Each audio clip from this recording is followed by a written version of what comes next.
Hello, today I'm going to have a close look at one of the strangest rock songs ever recorded, the Velvet Underground's 1969 track, The Murder Mystery.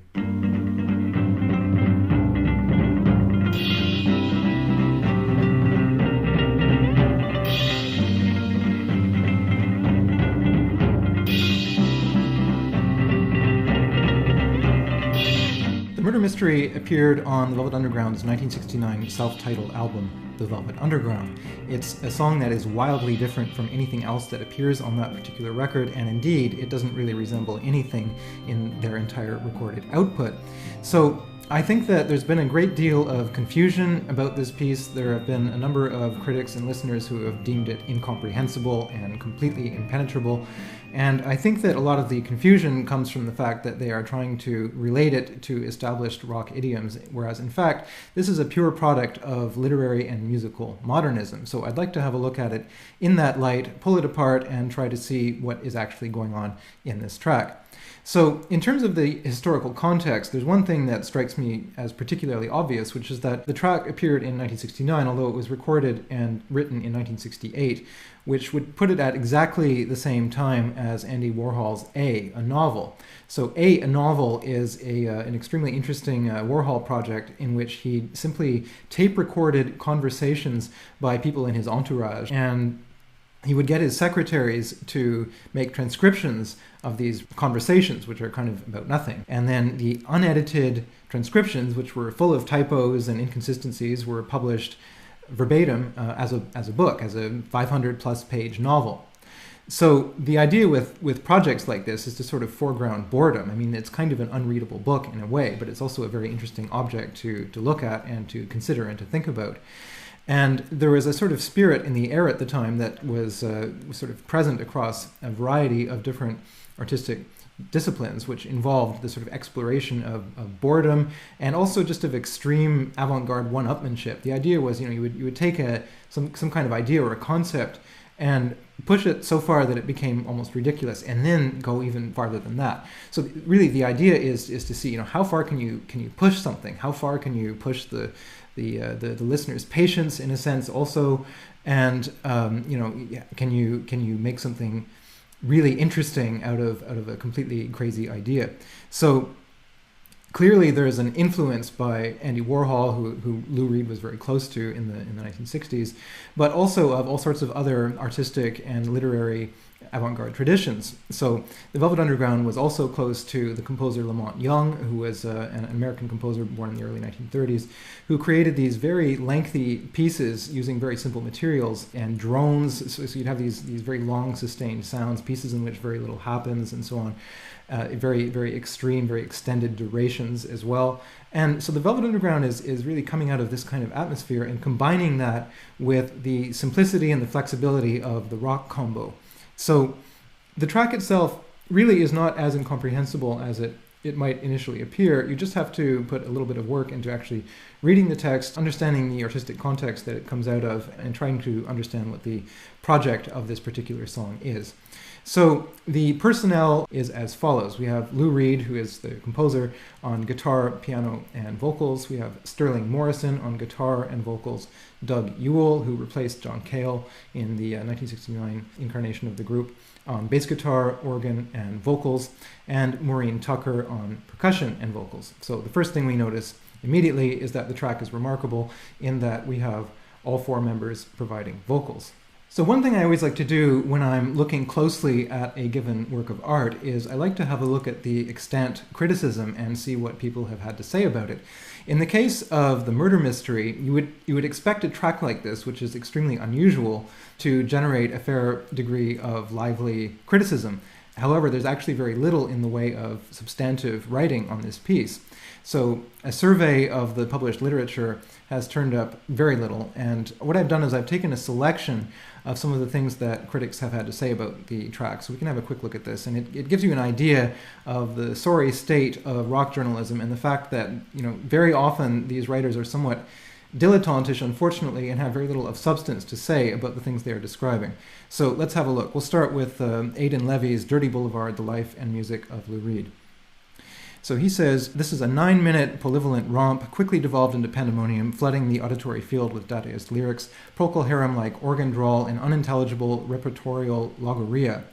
A Pynchonian world of enigmatic signs and symbols on the verge of seismic change. So there's some nice turns of phrase here, but unfortunately it's completely unhelpful in understanding what is actually going on in this piece. So next we have Mick Wall, who has this to say in Lou Reed, The Life. A wonderfully bizarre 9-minute opus which, somewhat like The Gift from White Light, White Heat, uses the new stereo technology to conjure up an audio experiment of cinematic proportions. The effect is pleasingly eerie, wondrously innovative, yet strangely listenable. So there's this excess of compound adjectives that really is grating after a while. You know, we've got wonderfully bizarre, pleasingly eerie, wondrously innovative, yet strangely listenable. Okay, so next we have Bill Brown's Words and Guitar, A History of Lou Reed's Music. The Murder Mystery is a self-consciously arty track that consists mostly of spoken parts. It seems that it was included to show that, despite the departure of John Cale, the Velvet Underground was still an experimental group. So for some reason that is completely unfathomable to me, he's got the word experimental in quotes. I don't really know what he's trying to say by that. So my favorite of all, though, is Doyle Green's Rock, Counterculture, and the Avant-Garde, in which he says, running just under 9 minutes, The Murder Mystery represented the Velvet's most overt example of studio composition. It begins by alternating two highly contrasting musical statements. One can be termed frantic, a fast musical section of rumbling tom-toms and periodic crash cymbal, skittish guitar riffing, and staccato organ runs. The other can be termed ethereal, a slow musical section of relaxed backbeat, sparse guitar soloing, and wandering organ lines. So if you were able somehow to stuff any more adjectives into this without actually saying anything substantive, it would be quite a feat. So, you know, this music is frantic, rumbling, it's skittish, it's staccato, it's ethereal, it's wandering, blah, blah, blah. So, okay, the other thing that I would take issue with here is that it's actually factually incorrect. He says that there's a fast section and a slow section. The entire song has only one tempo. So, anyway, so let's go on. We'll try to see if we can find something a little bit more substantial to say about this track. So I want to start out by having a look at the text. So one unfortunate reality is that there is no reliable, definitive version of it in circulation. The text has been published in a number of different incarnations. One of them was actually published in the Paris Review in 1972 in a modified version. It's actually only about half of the text was included in that publication. So of the different versions that I've seen, it's difficult to get a sense of any kind of authoritative version because there are all sorts of variations in terms of spelling, in terms of punctuation, line breaks, the visual presentation of the text on the page, and they're all full of errors. So what I've tried to do here is to collate a version that sort of has the best features of all, but I'm not saying that it's an authoritative text. So the text consists of over 1,800 words, which in itself is a remarkable thing because your average rock song has usually between about 100 and maybe 150 words. So this piece is more verbose by a factor of more than 10, and it truly contains an astonishing amount of text. One of the things that you don't necessarily realize about it immediately when you're listening to it is that a great deal of the text is actually strongly metrical. In fact, it's pulsed metrical verse. This is basically obscured by the recording, which, because it's always presenting two different texts simultaneously, presents such a deluge of information that you're unable really to perceive the different pulses and the different patterns going on in the text at any given time. So I'm going to have a closer look at that in a minute when I actually start going over the text. So finally, it's a highly literary text. So this is something that was written by someone who clearly knows a lot about poetry, has read a great deal, and knows about the avant-garde tradition in literature. It's a text that has a very large vocabulary, and it's quite sophisticated. So far from being the unintelligible, incomprehensible piece that this is often made out to be, it turns out that it's actually fairly straightforward what the actual poem is about.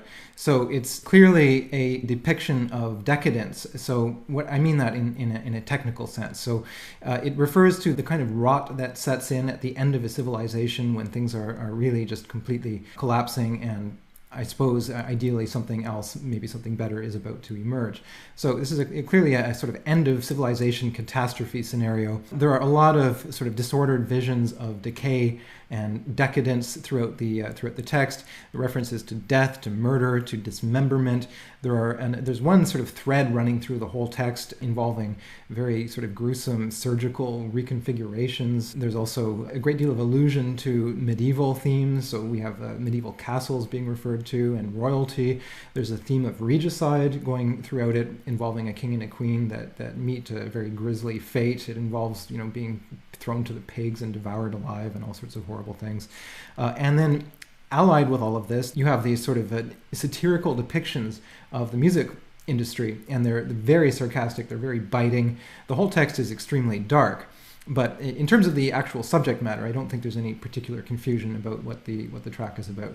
As far as formal techniques go, the text is actually highly constrained, which is an interesting thing because it's not often thought of that way. But when you sit down to read it, you realize very quickly that it uses a very strong metrical pattern in a lot of the sections, which is actually the dactylic tetrameter. So this is a 4-beat or 4-foot meter in triplets.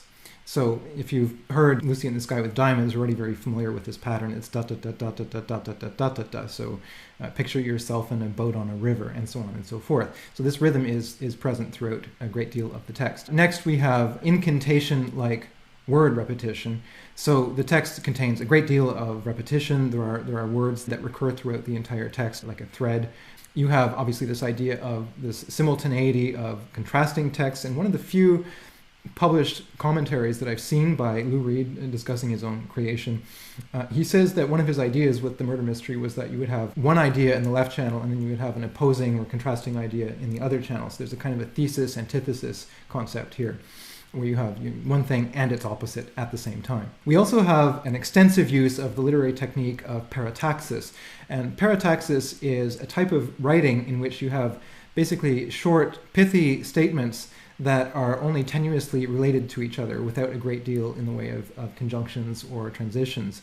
And you sort of separate these short phrases with ellipses or with commas, and it creates a very sort of choppy impression. And also it allows you to have these texts that have no definitive beginning or ending. They just sort of run on.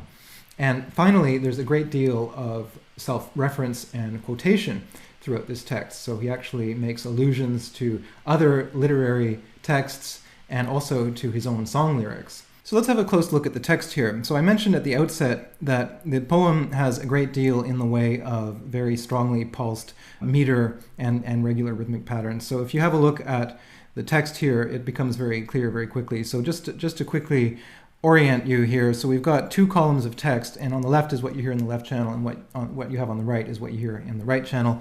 And we have also two types of alternating sections here. We have A sections, which are spoken, and B sections, which are sung. So in the A sections, we have Sterling Morrison reciting in the left channel, Lou Reed reciting in the right channel, and in the B sections, we have Maureen Tucker singing in the left channel, and Doug Ewell singing in the right channel. So if we have a look at the first verse of Lou Reed here on the right side of the page, towards the end of the first line, we have skewer the sieve of the optical sewer, release the handle that holds all the gates up, puncture the eyeballs that seep all the muck up, read all the books and the people worth reading, and still see the muck on the sky of the ceiling. Right, so it's very clear that there's a strong pattern here. If you look at Sterling Morrison's text, that corresponds to the Lou Reed text here on the left, we have a very similar sort of metrical pattern. It's used in a somewhat more free manner, but still it's very present. Candy screen wrappers of silkscreen fantastic, requiring memories both lovely and guilt-free, lurid and lovely with twilight of ages, luscious and lovely and filthy with laughter, laconic giggles, ennui for the passion, and so on and so forth. We also have the idea here of this sort of obsessive word repetition and the incantory rhythm that occurs for the first time in the third verse on the right-hand column.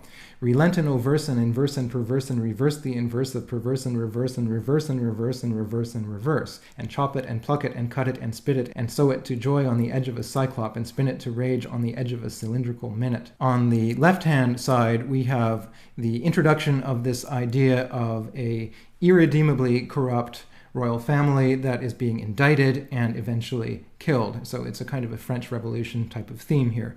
So we have, for screeching and yelling and various offenses, lower the queen and bend her over the tub against the state, the country, the committee, hold her head under the water, please, for an hour, for groveling and spewing in various offenses, puncture that bloat with the wing of a sparrow, the inverse, the obverse, the converse, the reverse, the sharpening wing of the edge of a sparrow, for suitable reckonings too numerous to mention, as the queen is fat, she is devoured by rats. There is one way to skin a cat or poison a rat. It is heretofore, here to three, forthrightly stated. So here we have a continuation of the repeated word idea. We have towards the bottom of the top stanza on the right here, business and reverse and set the brain reeling, the inverse and perverse. That continues in the third verse on the right.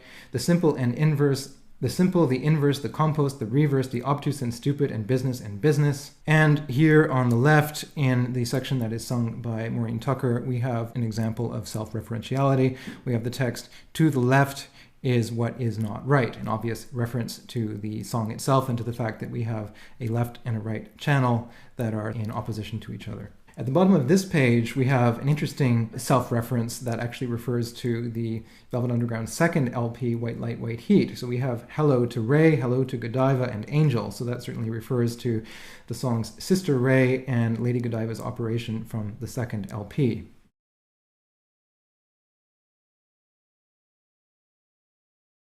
Here we have a continuation of the obsessive repeated word technique. The inverse, obverse, converse, reverse of reverse, the diverse and converse of reverse and perverse and sweet pyrotechnics. And let's have another of inverse, converse, diverse, perverse, and reverse. Hell's graveyard is damned as they chew on their brains, the slick and the scum, reverse, inverse, and perverse.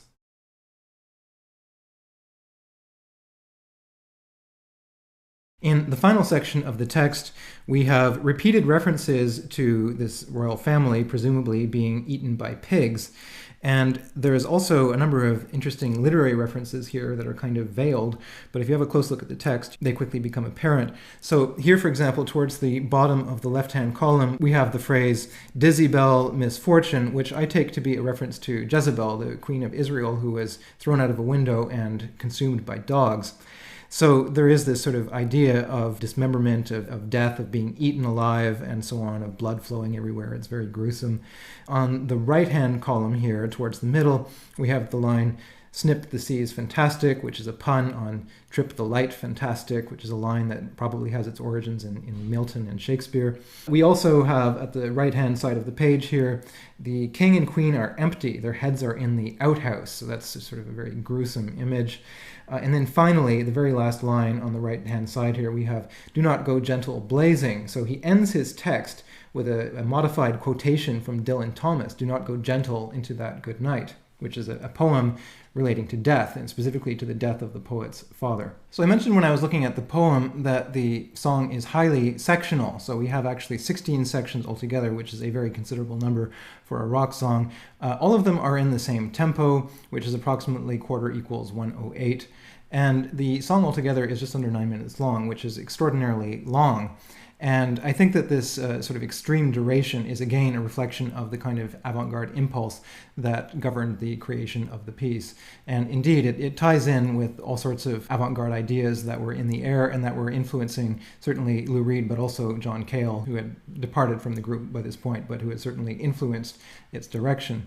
So the song as a whole certainly plays with notions of minimalism to a certain degree, because musically there's a great deal of repetition of simple phrases and patterns, and also boredom, because, you know, really how long can you keep this going? And actually, when you pull it apart and you see that there are 16 sections, an enormous amount of repetition, it's a very audacious thing to have done from a formal point of view.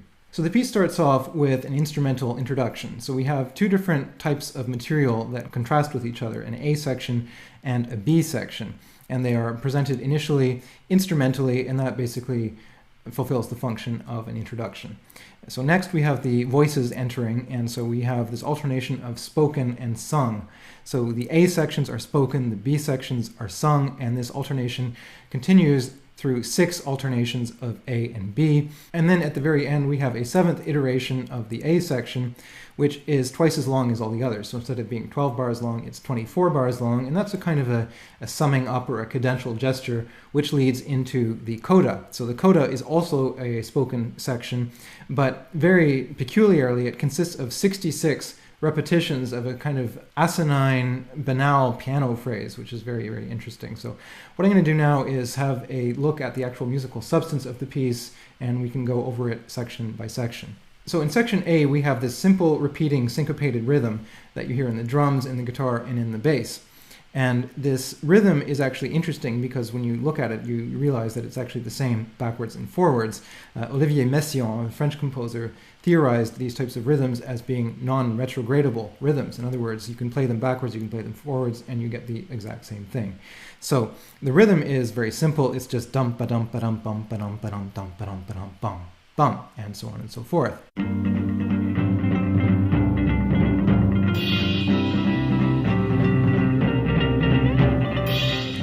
So, combined with this rhythm, we have two different chords that are being alternated. So a G minor 7th chord and a C dominant 9th chord. So let's have a listen to those.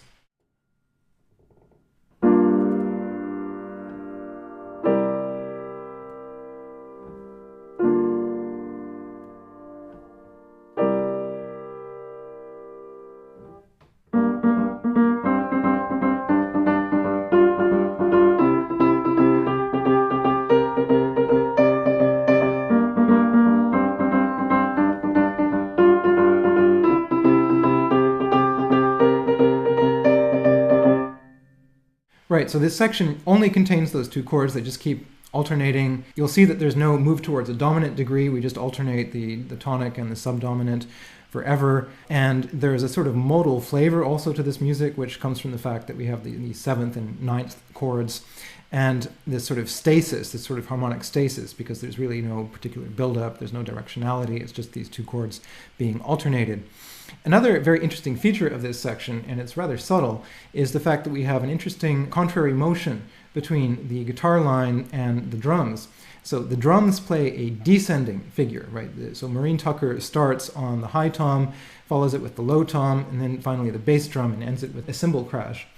So it's this descending pattern. And the guitar lines are these ascending arpeggios.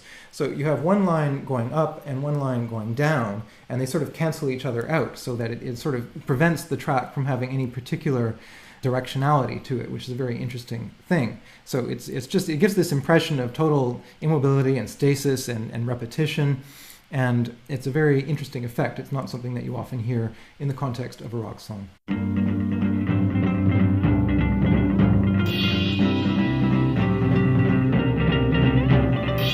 So in the B sections, we have what is basically a vamp or a drone in C minor. So there's no harmonic motion whatsoever. We stay on one chord throughout. And we have a different rhythmic pattern here played on the drums. It's basically a sort of moderate rock type of rhythm with a backbeat here. I've transcribed it at the bottom of the screen so you can see for yourself what it looks like.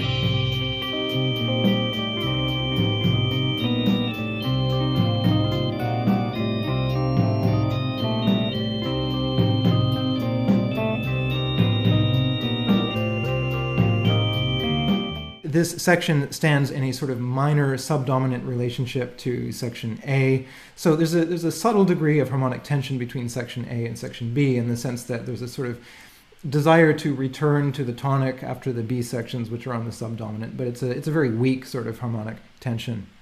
So in the B sections, the text is sung, and it's sung in a rather interesting way. Now, in some of the descriptions of this track that I've seen, it's described as being counterpoint. Well, this is not counterpoint by any stretch of the imagination. It's simply two voices alternating. So you have Maureen Tucker singing a line, and then Doug Yule sings another line. And so it's basically a call and response type of texture. Mr.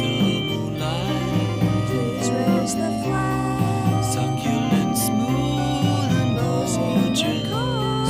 Is it tonight? Wishes to be number one censors. The C section is probably the strangest of the whole track. So what we have here is this really insipid piano motif repeated 66 times.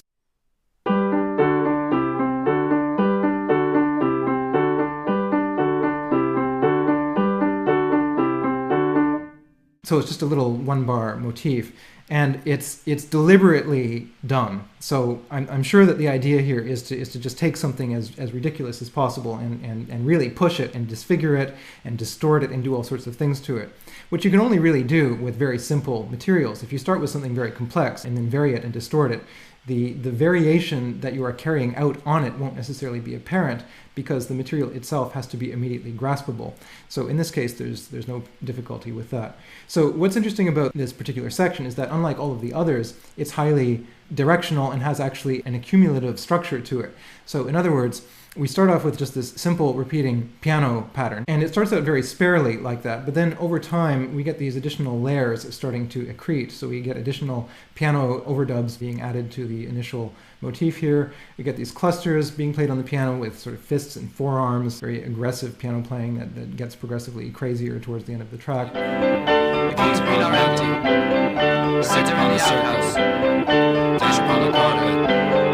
Down below the clay pit. Greedy for your linen.